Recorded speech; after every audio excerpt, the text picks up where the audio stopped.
Hi అండి, అందరూ ఎలా ఉన్నారు? బాగున్నారా? నేనైతే చాలా బాగున్నాను. ఈరోజు మనం చేసుకునేది కోడిగుడ్డు కర్రీ అన్నమాట.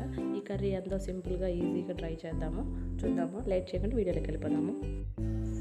మనం కడాయి పెట్టేసుకున్నాం, ఆయిల్ హీట్ అయిన తర్వాత కడాయి హీట్ అయిన తర్వాత ఆయిల్ పోసుకున్నామండి.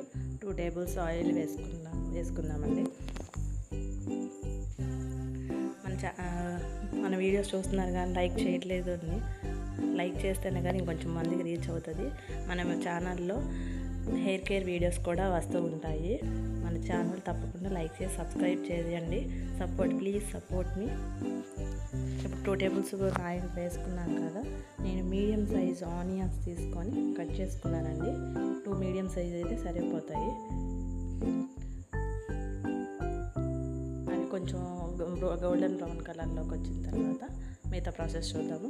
ఇప్పుడు ఆనియన్స్ మగ్గడానికి మనం చాలామందికి తెలుసు కదా, సాల్ట్ వేసుకుందామండి. లైట్గా సాల్ట్ వేసుకుంటే మగ్గుతుంది. నేను కూరకు కూడా సరిపోయేటట్టు సాల్ట్ వేస్తున్నాను.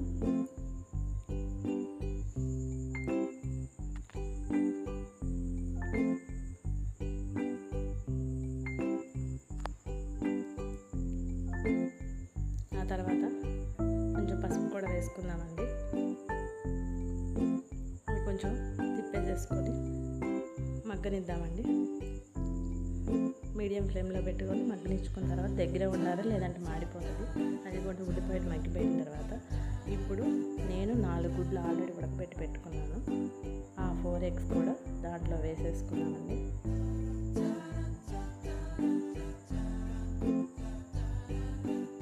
అవి మొత్తం చక్కగా మీడియం సైజు ముక్కలల్లే చక్కగా స్మాష్ చేసేసుకుందాం.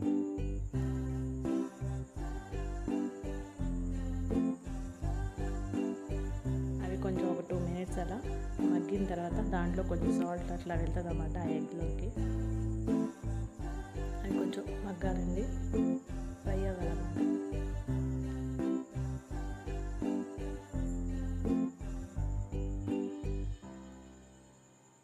అలా కొంచెం ఫ్రై అయిన తర్వాత నా దగ్గర ఎండు కొబ్బరి పొడి ఉందండి. ఎండు కొబ్బరి పొడి కొంచెం వేసుకున్నాను.